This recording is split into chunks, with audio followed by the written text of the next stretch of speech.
Baik, Assalamualaikum warahmatullahi wabarakatuh. Sebelumnya izin memperkenalkan diri, perkenalkan nama saya Giban Aditya Prasetyo, selaku perwakilan dari kelompok 17.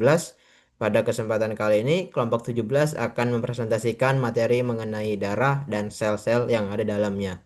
Untuk materi selanjutnya akan dijelaskan oleh teman saya. Baik, akan kami mulai.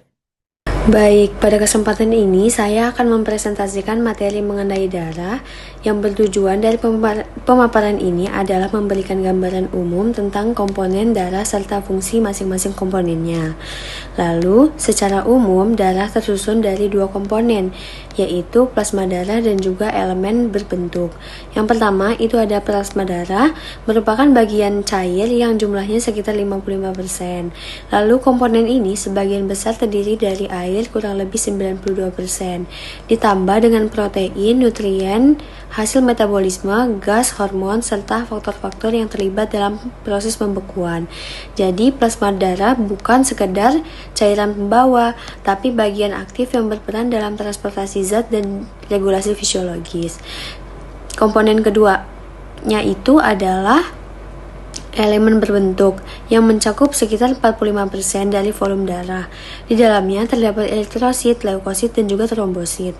Eritrosit itu sendiri adalah sel terbanyak, jumlahnya mencapai sekitar 44% dari total volume darah. Nah, leukosit dan trombosit jumlahnya jauh lebih sedikit. Tetapi keduanya memiliki peran yang sangat penting. Contohnya itu leukosit dalam pertahanan tubuh dan trombosit dalam proses pembekuan.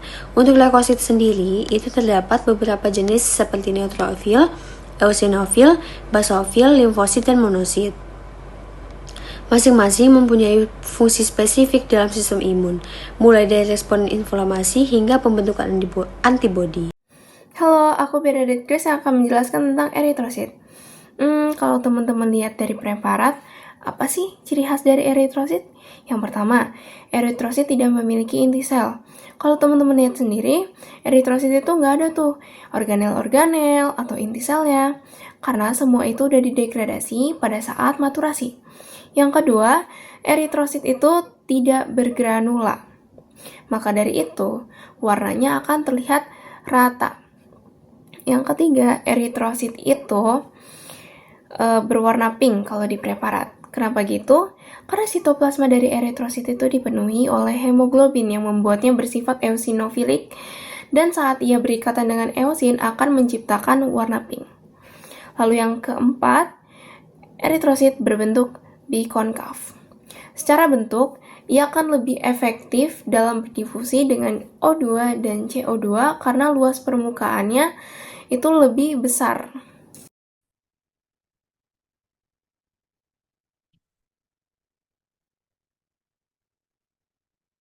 Baik, sebelumnya izin memperkenalkan diri. Perkenalkan, nama saya Giban Aditya Prasetyo dengan NPM 255800103. Pada kesempatan kali ini, saya akan menjelaskan materi terkait sel eosinofil. Sel eosinofil biasanya membentuk 2,4% leukosit yang beredar di dalam darah kita dan bisa terdapat di jaringan ikat. Umumnya, nukleusnya berbentuk bilobus.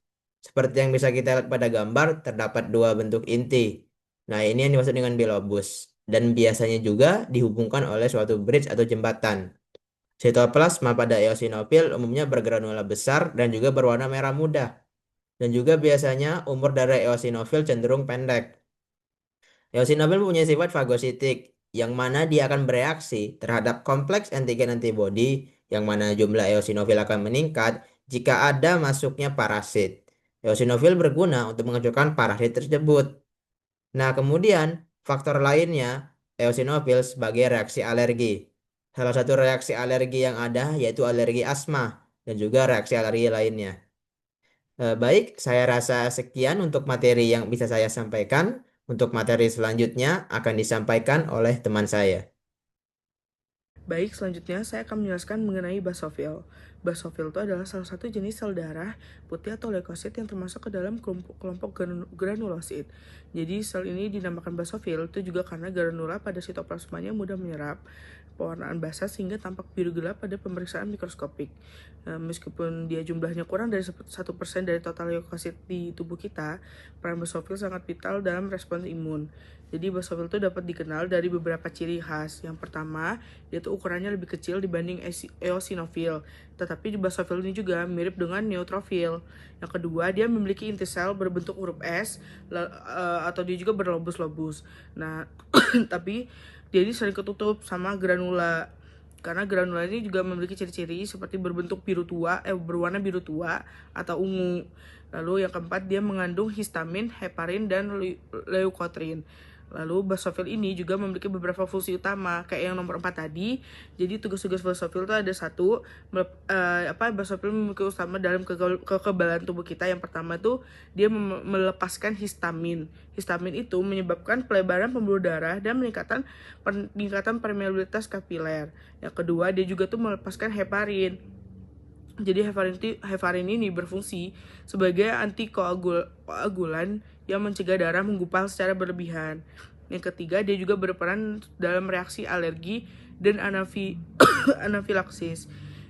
Ketika tubuh terpapar alergi, basofil itu akan berinteraksi dengan antibodi IgE untuk memicu respon alergi.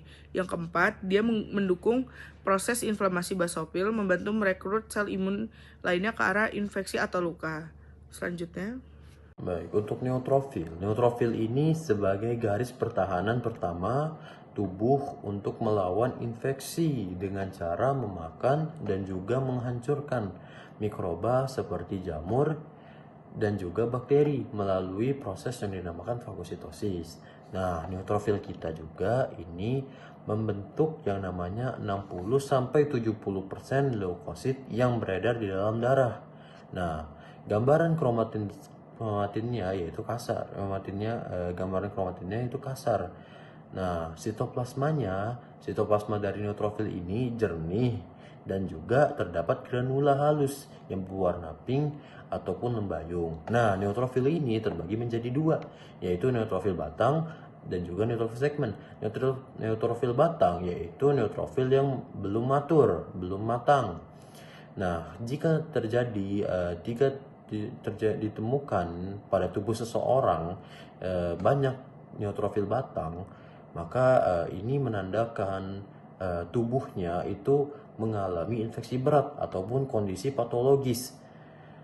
Nah, untuk bentuk inti dari neutrofil batang ini yaitu berbentuk batang ataupun pita. Nah, yang kedua yaitu neutrofil segmen. Neutrofil segmen ini adalah bentuk matur atau bentuk matang dari neutrofil itu. Nah, bentuk dari neutrofil segmen ini yaitu berlobus 2-3 bentuk huruf S. Baik, Assalamualaikum warahmatullahi wabarakatuh. Perkenalkan, nama saya Muhammad Faridullah Satria dengan nomor NPM 2558011044 dari Program Studi Pendidikan Kedokteran. Jadi, pada kali ini saya akan menjelaskan mengenai limfosit.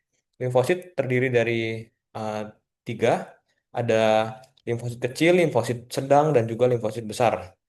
Nah, untuk penjelasan limfosit kecil, dia memiliki ukuran 1 kali diameter eritrosit dari ukuran eritrosit, lalu bentuk intinya berbentuk bulat kromatin, dan juga terdapat sitoplasma yang berbentuk padat, dan juga tidak ada granula spesifik. Dapat kita lihat bersama, untuk bentuk limfosit kecil, itu yang warna ungu di tengah, itu adalah contoh bentuk limfosit kecil. Selanjutnya adalah limfosit sedang. Untuk ukuran limfosit sedang, itu 1,5 kali dari eritrosit. Untuk bentuk intinya, seperti bentuk ginjal kromatin, dia bentuknya berbentuk padat, dan juga untuk sitoplasmanya granula azurofilik dengan pewarnaan Romanovsky. Dapat kita lihat bersama juga untuk limfosit sedang yang warna ungu di sebelah kanan tersebut, yang saya kasih panah, ini adalah bentuk dari limfosit sedang. Setelahnya adalah limfosit besar. Nah, untuk limfosit besar, dia ukurannya 2 kali dari eritrosit. Jadi, jika kita simpulkan antara limfosit kecil, sedang, dan besar, itu dia hanya berbeda 0,5 ukurannya. Jadi, untuk limfosit besar tadi, saya ulangi lagi, ukurannya adalah 2 kali dari eritrosit, memiliki bentuk inti berbentuk ginjal, kromatinnya padat, serta sitoplasmanya terdapat lapisan hilo atau sitoplasmanya lebih biru tua. Ini dapat kita lihat bersama untuk bentuk limfosit besar adalah seperti ini. Baik, untuk penjelasan limfosit, sekian. Saya ucapkan terima kasih. Halo semuanya, izin memperkenalkan diri. Nama saya Muhammad Farinullah Satria dengan nomor NPM 2558011044 dari program studi pendidikan kedokteran. Izin untuk menjelaskan mengenai materi monosit. Jadi monosit ini itu dapat kita lihat bersama. Monosit itu adalah yang bagian di tengah yang berwarna ungu tersebut itu adalah monosit. Lalu dia dikelilingi oleh eritrosit atau sel darah merah yang banyak di sekeliling monosit. Nah, untuk monosit tersebut, dia memiliki jumlahnya sekitar 5-8% dari jumlah leukosit. Monosit juga merupakan leukosit yang mempunyai ukuran paling besar sekitar 16-20 mikro. Setiap saat hanya sedikit monosit yang beredar dalam darah, tidak tidak selalu banyak monosit yang beredar dalam darah.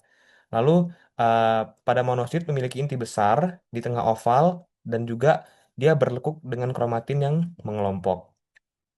Serta untuk sitoplasmanya pada monosit itu berwarna biru pucat dan mengandung banyak vakuola yang halus sebagai untuk memberikan gambaran seperti bentuk kaca seperti itu. Lalu untuk granula sitoplasma kadang-kadang dapat kita dijumpai di dalam monosit dan juga untuk bentuk monosit tersebut dia monosit matang beredar secara singkat dalam darah perifer untuk selanjutnya masuk ke dalam jaringan berubah menjadi makrofag. Jadi di dalam monosit yang matang itu mereka lebih banyak terdapat dalam darah perifer. Selanjutnya setelah lewat dari darah perifer dia masuk ke dalam jaringan yang berubah menjadi sebuah makrofag. Lalu dalam jaringan monosit itu mempunyai nama sendiri, misalnya seperti sel hati yang disebut dengan sel Kupffer.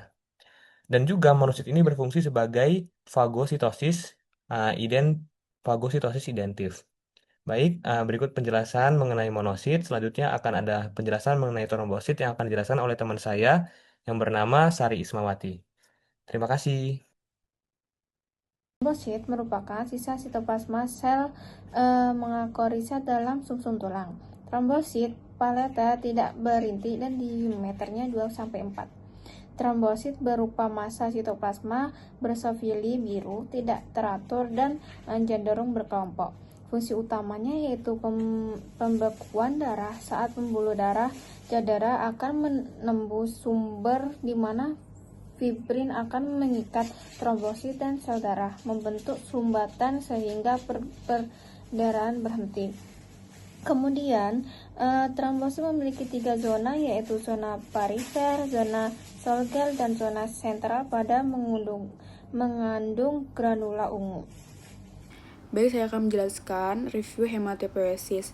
Sebelumnya, perkenalkan saya Marisa Jessica dengan PM 25580110006. Jadi, hematopoiesis itu adalah proses pembentukan sel darah yang terjadi terutama di sumsum tulang. Semua sel darah berasal dari satu sel induk, sel puncak hematopoietis pluripoten. Proses ini bercabang menjadi 2 jalur utama. Yang pertama itu garis keturunan limfoid menghasilkan limfosit, sel T, sel B, dan sel NK. Dan di kedua itu ada garis keturunan mieloid menghasilkan eritrosit, sel darah merah, trombosit, keping darah, dan sel darah putih lainnya, granulosit, dan monosit. Proses ini penting untuk menjaga pasokan sel darah yang konstan dan sehat untuk fungsi tubuh, seperti membawa oksigen, pembekuan darah, dan kekebalan. Sekian dari saya, terima kasih. Baik, sekian untuk materi yang bisa kami selaku kelompok 17 sampaikan. Jika ada salah kata kami mohon maaf, kepada Allah kami mohon ampun. Untuk materi ini kami akhiri. Wassalamualaikum warahmatullahi wabarakatuh.